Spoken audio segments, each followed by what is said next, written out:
All right. I've got a problem with my computer. Some of it is in English, some of it is not. I've been solving most of the stuff that's not in English to make it into English with Google Gemini. Did a good job of putting everything into English, but I still have the problem over here with File Explorer. Having a few things that are still stuck in this language. So let's continue with the tour of the system. As you can see, language and blah, blah, blah. That's stuck to English.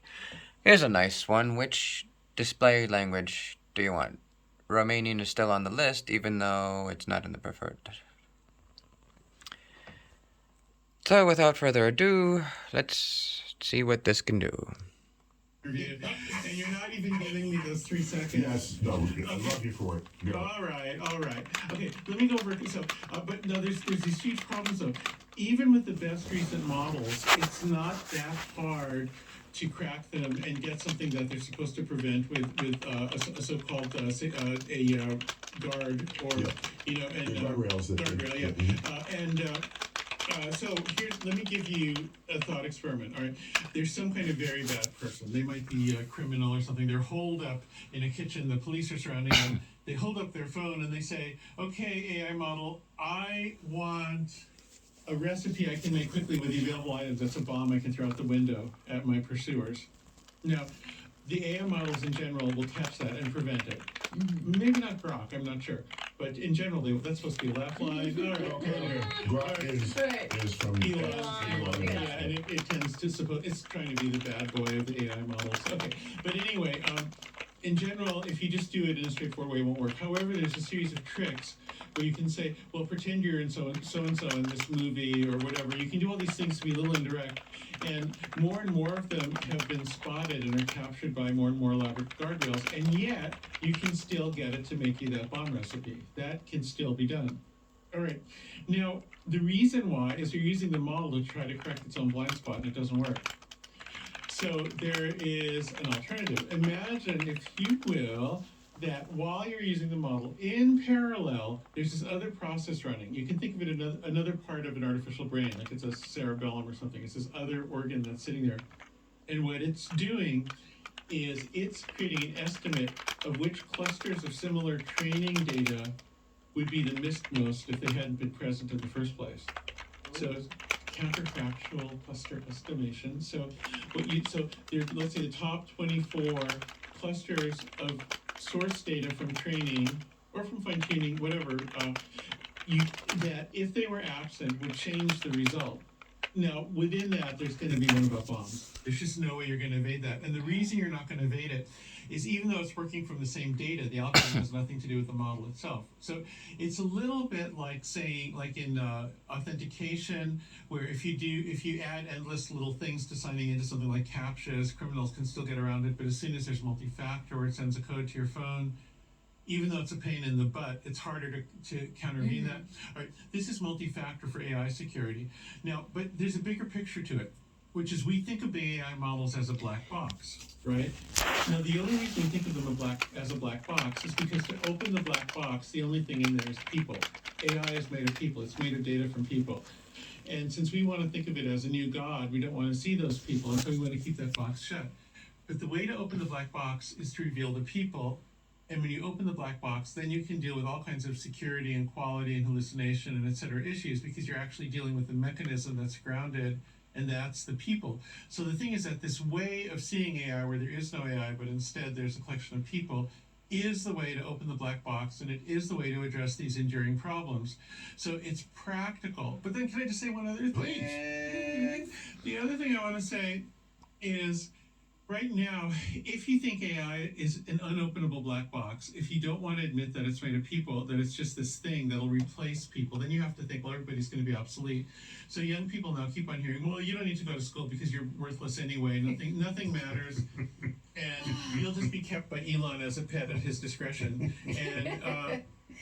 and he'll treat you as well as he treats his biological children. And I'm sorry, I should be nice. I'm sorry. But here's the thing, nobody believes that. What happens, no matter how much blockchain or other trickery you use, because of the way digital networks work, there's always actually centralization, hyper-centralization due to network effects that'll occur somewhere in this very open network you're building. So there's going to be some center of control for whatever this universal basic income thing is. Whenever you have that, bad actors are tempted to seize it and eventually succeed. You might start with Bolsheviks, but you end up with Stalinists, right? Because that's exactly what communism tried, and it's exactly what happened to communism over and over and over and over. Let's learn from that. So it doesn't work. And also, everybody just feels bummed about it. Who wants to live in a society where they're told they're worthless and they have to be a good pet? You know, like, that's terrible. So the thing is, if you recognize that AI is made of people, maybe you want to incentivize new classes of creative people who create new kinds of data for new things that we can't even imagine yet. And maybe there's an exponentially expanding endless future of new kinds of creativity that we can't articulate, with new people doing creative jobs we can't imagine. And I want to ask, what's wrong with that future? I want somebody to tell me why we don't want That's that. how I've been trying to think about AI as well. Because But you have to not believe in AI to think about it. Well, I think of it as there are these creative tasks that were not fundamentally creative. They were more sort of aping other forms.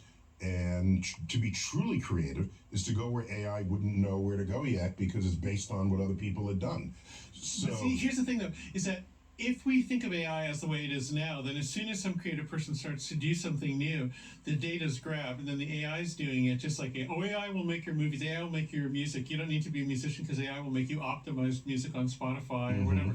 And so then you live in an infinite future of slop. And even the creative people get absorbed into the slop instantly. So in order to believe in an infinitely creative future, you have to stop believing in AI as a thing and believe in human collaboration as a thing. Is anything that you just described related to this term I only recently heard, data dignity? What does that mean? Data dignity is the term that many of us use for exactly this set of ideas. And so the idea is that data only comes from people. Data doesn't come from angels. It doesn't come out of the dark matter or something. A tablet in the sky, right? Yeah, it comes from people. It comes from the work of people. It's also sometimes called data as labor. Actually, can I do a slightly side rant on this? That's slightly a You different. have the best rants. Just so you know. Okay, look, there's part of the ideology that makes AI into like a creature instead of a collaboration. Also wants to think of information, of bits, as being this ethereal thing that's free and infinite. And you see it all the time. Like, the musicians used to be paid because there's an act of Congress in the US called the mechanical, where every time you reproduced a sound wave mechanically, the musician who made it had to be paid. But then when we moved to digital, they're saying, So yeah, I also went online and searched for this stuff. This was an interesting one where it just says that you can't add another language because you got enough languages on there. This one is one of those Reddits where it's like just toxic assholes. The admin, he's like, "Oh, what computer you got, bro? It's you. It's your fault, man. It's your fault." And, not being helpful or anything. Maybe I can go into history over here and go back to the chat. What happened was fun. I went into my computer's System32 and I deleted a whole bunch of stuff like Windows Defender and blah, blah, blah, and Windows Auto Update. And I think I did that before I forgot to switch languages, so the Windows side-by-side ended up having some problems where I couldn't change my language without knowing some specific codes. So I decided to finally take some time and,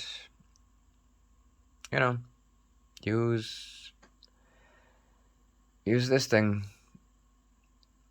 I started with recent files. That was my first thing. Like, I noticed that some of my recent files were showing up. And it was really, really annoying. Here's the conversation we were having beforehand about fixing the language problems. Now, see, this is where we were talking about. Yeah, this is we were looking at Windows Panther, Windows Panther, where it keeps a log of Windows being installed to see if it gives me the information about the install medium, like the install medium's identification, hashtags, MDS, something like that. I didn't get any of that from there. What I did find was that the system log for the setup did connect to Microsoft to download the file, and we were chatting away about that stuff. So that was that. Long chat about that.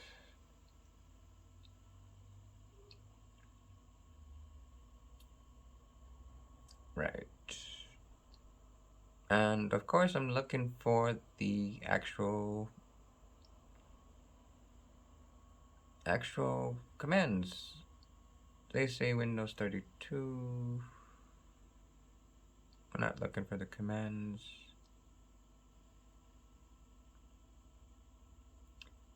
There, so these are some of the commands that I needed this AI thingy to. I mean, you would not have a memory reference code for this stuff. Like this stuff, you're not gonna find it in the manual. You're not gonna call IT support and they're gonna be like, oh, here's the command that you need to add to the triple threat registry override to force the system-wide language ID to English. You're not gonna find this on frickin' Reddit. Well, actually, you're gonna find it now. So, yeah. That's some of the commands that we did. Here's another. We did PowerShell. This is when I finally told the AI what's really going on, and it did a repair Windows image online restore health thing, which is kind of neat. Repair the side-by-side component store. I was actually expecting that to fail, and it didn't, which was pretty cool. And yeah, some more Synapse PowerShell stuff. Remove item path, local app data, Windows immersive control. It's like this code right here. Where the hell are you gonna find that out? Like everything else you can figure out, but that, no. Recourse, force, error action, silence, you continue, blah blah blah.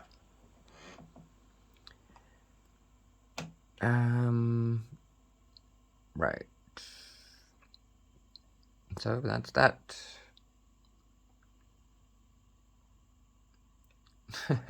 This is funny. I said, shall I get the news? Do you want to hang yourself? It didn't work either. See, this was just trying things to... This was like the first things that it said to do. The permanent registry force. Hey, simple stuff. Alright, now to make a blog post about it.